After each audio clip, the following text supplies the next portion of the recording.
Faith and Reason, the Philosophy of Religion. Before you keep on watching, do us a favor by hitting the notification button and subscribe to this channel. Through the ages, mankind has been fascinated by questions that fall outside the realm of daily experience. Is there a God? How can we explain the presence of evil? Do humans or human souls live on after death? Is there a hell? The following lectures examine these eternal questions and present the most compelling arguments for and against God's existence. We'll also explore the seeming conflicts between religion and science, and the different truth claims of the world's most popular religions. Most importantly, we'll try to discover the best way to pursue questions of faith, as we investigate why religion has played such a critical role in human experience. What is religion? Why is it worth thinking about? What is religion, and why is it worth thinking about? First, what is religion? The word is easy to define. Religion comes from the Latin word religare, which means to relate, to yoke together, or to bind back. And this tells us something about religion, that its essential purpose is to relate us, or to yoke us, or to bind us to something greater than ourselves, something absolute and invisible, something supremely real and supremely authoritative, something like God. Well, why is religion worth thinking about?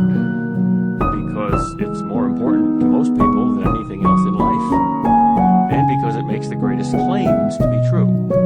If those claims are true, they are the most important truths in the world.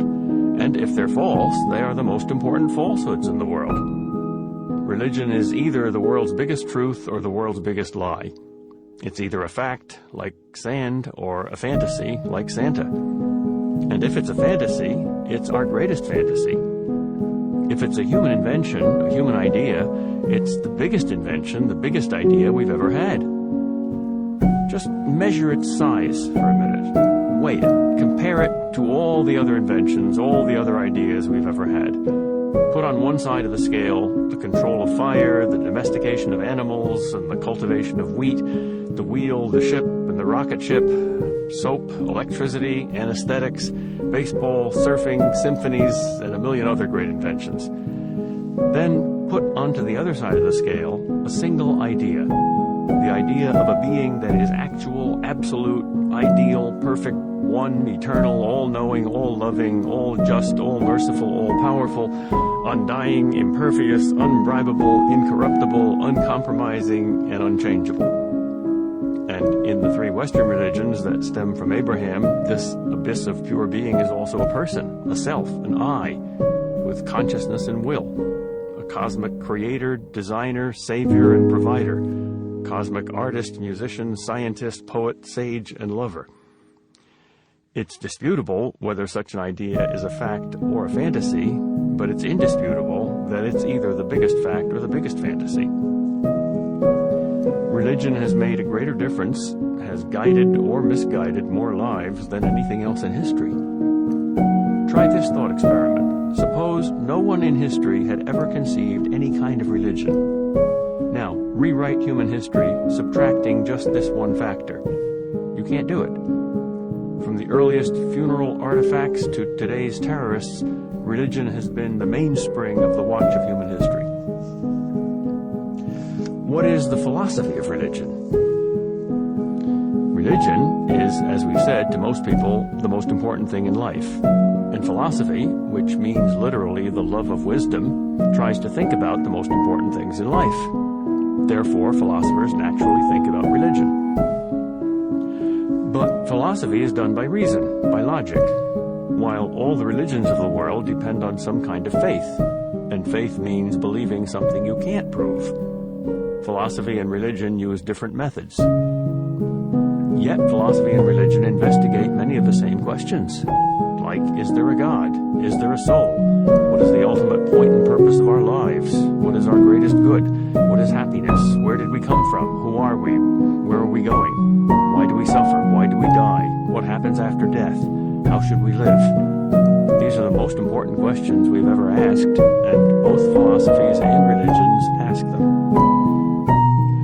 But why why do we need to philosophize about religion? Because the more important the questions are, the more difficult they are to get clarity and certainty about.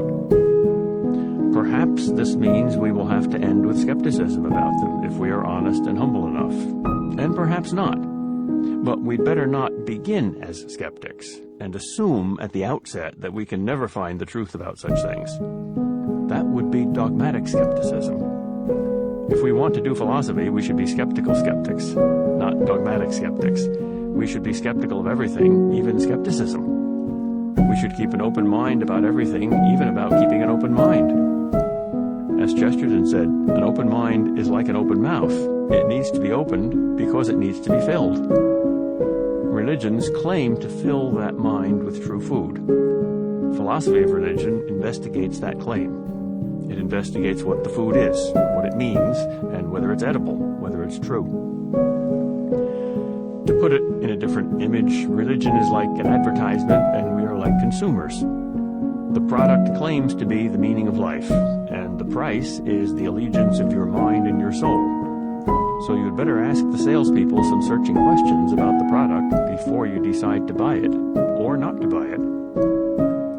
Or to use a still different analogy, you are Juliet and religion is Romeo's proposal to elope. You'd better get to know Romeo before you go away with him, or turn him down. Well, if we're going to be philosophical, we need to be logical.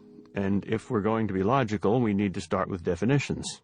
That's what Socrates always did. A definition tells us the nature of the thing, the essence of the thing, what the thing is.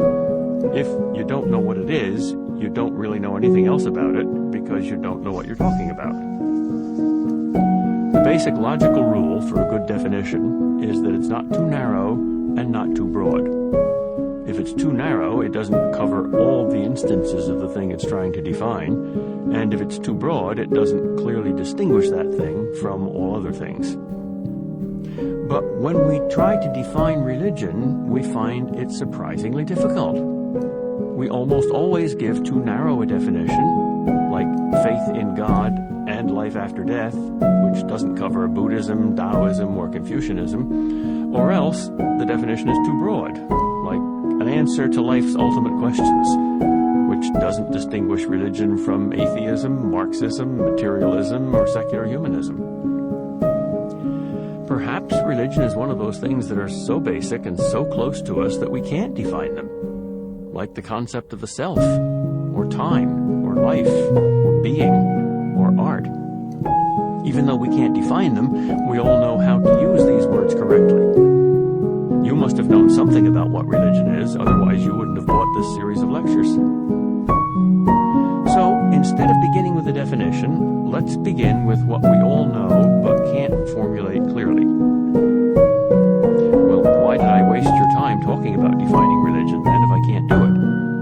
To show you that you can't either. Let's wait for part 2 of this message. Please don't forget to subscribe.